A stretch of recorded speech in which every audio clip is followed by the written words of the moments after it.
Buenas noches. Polémico, respetado, controvertido, el emblemático ministro de Economía en la década del 90. Estamos hablando de Domingo Cavallo. Lo habíamos dicho en el programa anterior, todo el programa lo tenemos con él. Es una persona que tiene su opinión sobre economía y hay quienes defienden sus opiniones y quienes lo critican. Vino a Tucumán a presentar su libro Camino a la Estabilidad. Él creó la convertibilidad, para los que son chicos y no lo conocen, en 1991 frenó la alta inflación en la Argentina, un peso era igual a $1, creó el peso porque la Argentina se movía con australes. La convertibilidad duró 10 años, de 1991 al 2001, pero él fue ministro de Economía hasta 1995. Por eso él dice que toda la responsabilidad de la crisis en la Argentina le corresponde a los ministros de Economía que lo sucedieron y se saca de encima cualquier tipo de responsabilidad. Explica cómo se llega a la crisis del 2001, se refiere al corralito, cuando no podíamos retirar el dinero de los bancos, justifica por qué tomó esa medida. También habla sobre la especificación y las consecuencias que tuvo para la sociedad. Benefició a los que debían en dólares y pasaron a deber en pesos, pero perjudicó a los que tenían ahorro en dólares y se lo especificaron. Y propone ahora una nueva convertibilidad. Pone como ejemplo a Perú, dice, donde el sol peruano y el dólar flotan libremente, no como él había establecido por ley esta política monetaria de un peso igual a $1. La primera parte del ex ministro de Economía, Domingo Cavallo. Es un gusto para mí estar en Tucumán y con viejos amigos como usted, que me entrevistó varias veces. Varias veces, sí, nos vimos. Está presentando su libro Camino a la Estabilidad. Me gustaría que me cuente qué dice el libro, pero evidentemente usted, por las declaraciones que hizo periodística, vuelve a pensar en la convertibilidad que duró 10 años en Argentina. Sí, pero en una convertibilidad con una diferencia a la de los 90, una convertibilidad como la que tiene Perú. Perú tiene libre elección de la moneda entre el sol y el dólar, y la gente puede utilizar cualquiera de las dos monedas. En ese sentido, la moneda peruana, el sol, es convertible en dólares y el dólar es convertible en soles.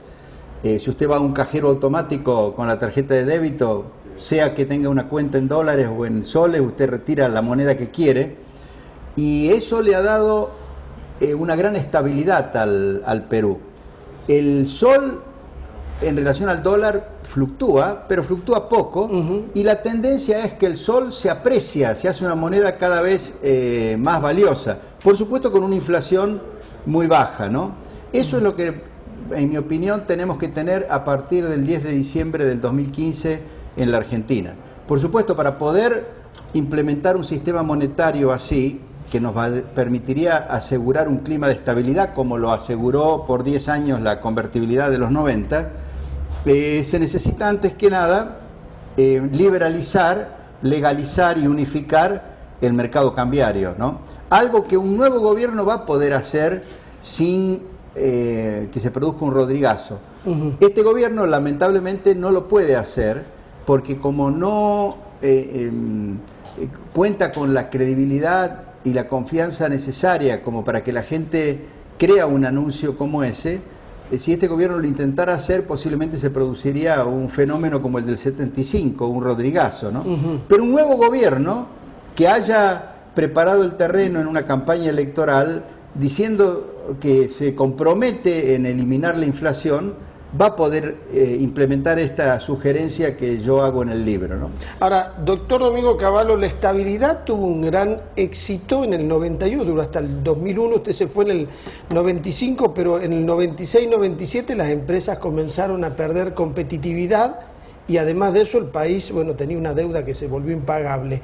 ¿Qué responsabilidad tuvo ahí la convertibilidad al haber durado tanto tiempo? Ninguna. En todo caso, la responsabilidad puede haber sido del tipo de cambio fijo, pero en realidad para haber salido del tipo de cambio fijo, es decir, de la relación 1 a 1, habría que haber dejado flotar el peso para ir a un régimen como el peruano, sin abandonar la convertibilidad en el sentido de que la gente se pudiera manejar con dólares o con pesos. Una flotación administrada, obviamente. No, una flotación totalmente libre. Que en el momento ese hubiera dado lugar a una apreciación del peso, no se hubiera depreciado, no se hubiera devaluado, porque entraban muchísimos capitales en ese momento. Argentina inspiraba mucha confianza Después se hubiera devaluado un poco, o depreciado en realidad, porque cuando una moneda es flotante no se habla de devaluación, sino de depreciación o apreciación. O sea, son movimientos suaves y fluctuantes dependiendo de las circunstancias internacionales. Obviamente, después de, por ejemplo, la devaluación del real en Brasil, ese fue un shock que hubiera, en un régimen de flotación libre del peso, con convertibilidad, es decir, con el dólar como alternativa, hubiera dado lugar a una cierta depreciación del peso, ¿no? Que esa nos hubiera venido bien. Pero lamentablemente la oportunidad para pasar a un régimen de convertibilidad con flotación se perdió en el año 97. Yo no estaba en el ministerio. Yo creo que ahí el ministro Fernández y el presidente del Banco Central, Pedro Pou, lo convencieron a Menem de que en realidad lo que convenía era una dolarización completa de la economía. Yo creo que eso hubiera sido un error, porque después el dólar fue exageradamente fuerte y esa fortaleza del dólar con precios muy bajos de las commodities, de los productos de exportación, crearon o agravaron la situación del 2001. Pero el 2000-2001, en esos años, el problema no fue ni de la convertibilidad, ni siquiera yo diría del tipo de cambio fijo. El problema fue, como en todas las crisis financieras, un problema de endeudamiento impagable de las provincias con los bancos, en condiciones de tasas de interés flotantes muy altas, muy onerosas, ¿no? Ese endeudamiento de las provincias con los bancos se produjo entre el 97 y el 99. Doctor Domingo Cavallo, el gran endeudamiento de las provincias con los bancos provinciales, ¿cuál fue el motivo? Bueno, ¿qué originó? En el año 97, cuando Menem empezó a insistir con la reelección, y Duhalde era gobernador de la provincia de Buenos Aires y quería ser él el candidato a presidente, y obviamente que no saliera la reelección, empezó una competencia entre Menem y Duhalde. Duhalde gobernaba la provincia de Buenos Aires, no había privatizado el banco, nunca se privatizó el banco de la provincia, y empezó a sacarle plata al banco y a endeudar la provincia con el banco de la provincia de Buenos Aires, ¿no? Ahí nació un endeudamiento del orden de los 10.000 millones de dólares de la provincia de Buenos Aires con su banco. Los otros gobernadores querían poder hacer lo mismo que Duhalde, y para darle apoyo a Menem, le pidieron a Menem que autorizara el uso de los fondos de coparticipación como garantía de préstamos que iban a pedirle a los bancos. Los bancos, no solo los que habían sido provinciales y se habían privatizado, sino también el resto de los bancos le empezaron a dar crédito a las provincias con garantía de coparticipación, con tasa flotante, que significa que se ajustaba cada 3 o 6 meses, que era la tasa Badlar más 7%. Esa tasa terminó siendo ruinosa para las provincias, porque en el año 2001, por ejemplo, la tasa Badlar, que era depósitos de más de 1 millón de pesos, o de 1 millón de dólares, empezó a aumentar, porque los grandes depositantes querían retirar los fondos, y para que no los retiraran, los bancos le aumentaban la tasa de interés. La cuestión es que se llegó a una tasa que pagaban las provincias de 20% anual. Y eso era una barbaridad. 20.000 millones de dólares que debían las provincias a los bancos significaba un pago anual de intereses por parte de las provincias que salía de sus presupuestos de 4.000 millones de dólares. Esas deudas de las provincias con los bancos se tornaron en deudas incobrables para los bancos. Y los depositantes de los bancos, sobre todo los grandes depositantes, empezaron a darse cuenta de que los bancos iban a tener problemas y empezaron a retirar los depósitos.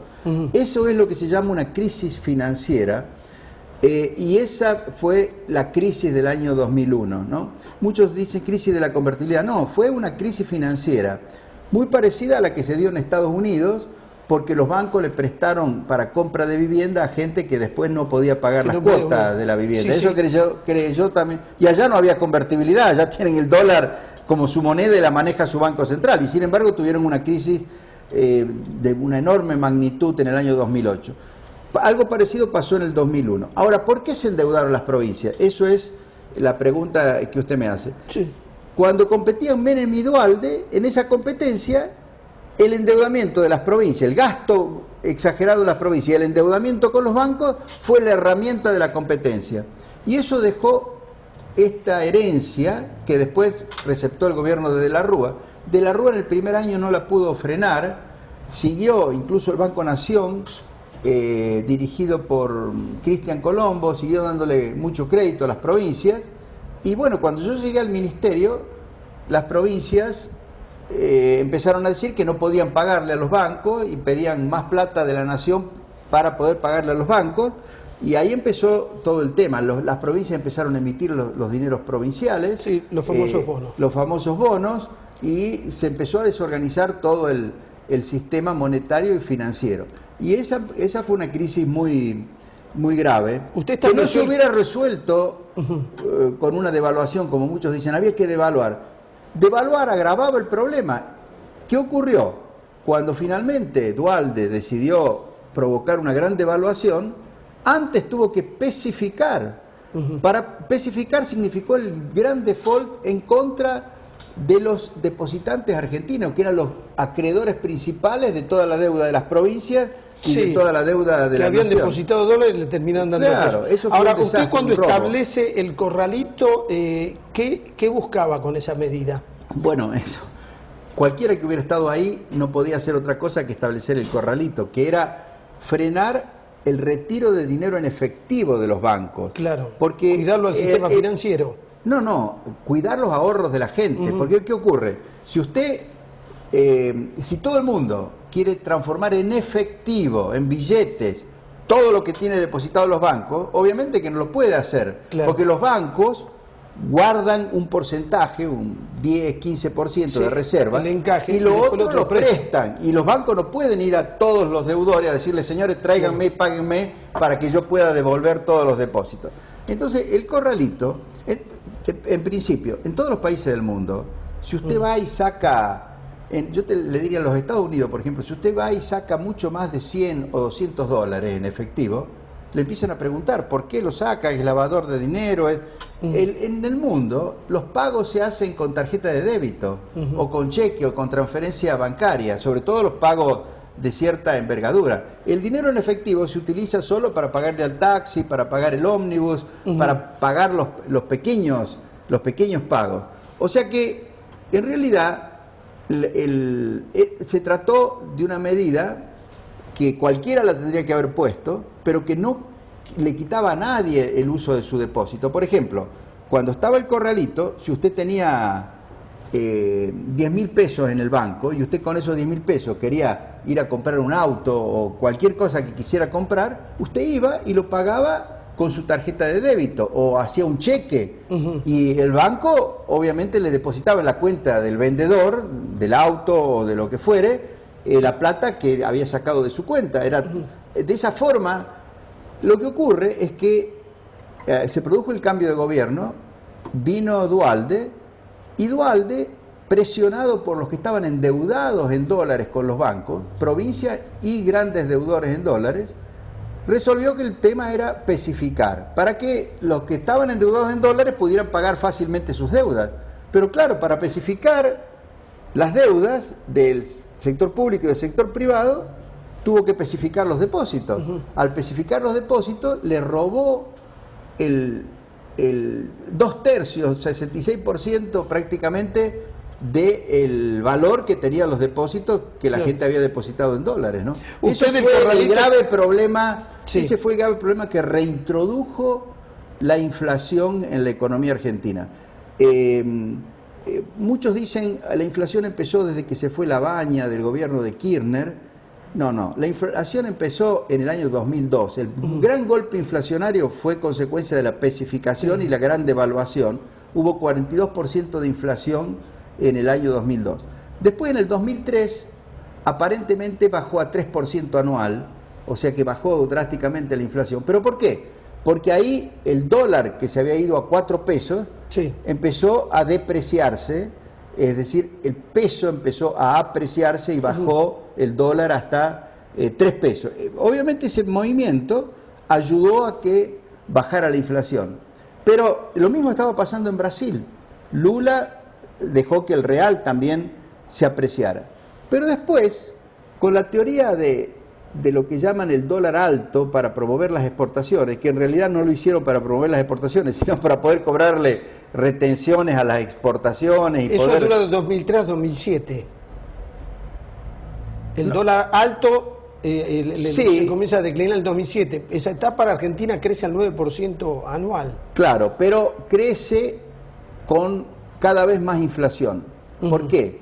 Y el dólar se va haciendo cada vez más bajo en términos reales, porque la inflación le reduce el valor del dólar. Sí. Ahí el gran problema, sí, el país creció porque primero había tenido un decrecimiento del 25%, entre el año 98 y el año 2002, y el mayor decrecimiento fue en el año 2002, pero había bajado 25%. Obviamente que con una capacidad instalada para producir 25% más, es muy fácil crecer 25% en 2 o 3 años, es el rebote.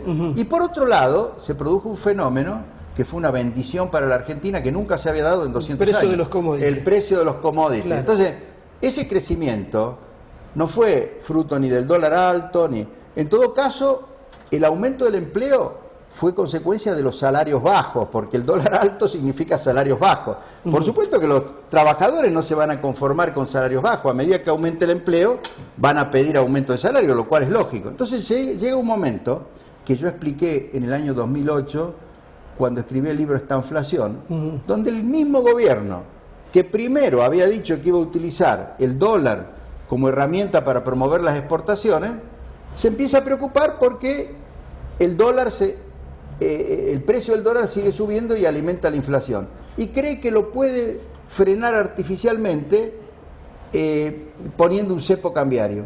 Cuando hace eso, crea un mercado paralelo, empieza la brecha y ese es el periodo de la estanflación. Usted tiene inflación que se guía por la forma como crece el dólar paralelo y tiene recesión porque al controlar el dólar oficial y evitar que se devalúe la moneda en el mercado oficial, usted empieza a alentar mucho las importaciones y a desalentar las exportaciones. Entonces, ¿qué tiene que hacer después?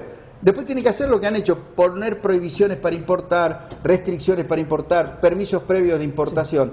Y todo eso le traba el proceso productivo. Sí, complica más la economía, la sigue y frenando. hace que, además, la deflación, esta inflación, la recesión, iba a venir por la crisis energética. ¿Por qué? Alentaron mucho la demanda de productos energéticos, no solo por el crecimiento, sino porque vendían muy barata todos los productos, energía eléctrica, etcétera, etcétera, mucho consumo, y desalentaron totalmente la inversión. Entonces, nadie invirtió, entonces llega un momento en que de un superávit de 6.000 millones de dólares que teníamos en el intercambio comercial energético, pasamos a tener un déficit de 12.000, 15.000 millones de dólares. No solo un déficit comercial, sino un déficit fiscal, porque todo eso que se importa de energía es caro y se vende barato. La diferencia se paga con subsidios, que significan un gran costo fiscal. Está bien. Ese subsidio se financia con emisión monetaria que provoca inflación. O sea que vivimos en el peor de los mundos. ¿El origen de la inflación, porque el gobierno la discute, es la emisión monetaria? Sin duda, es la emisión monetaria. El gobierno habla de la especulación de los sectores concentrados. Ah, bueno, ese es un verso... ¿No había sectores concentrados en los 90? ¿O eran tan concentrados como ahora? Quizás ahora se han concentrado un poco más. Pero en los 90 había perfecta estabilidad. Y sin embargo había esa historia de que son los sectores concertados. El gran especulador que provoca la inflación es siempre el gobierno.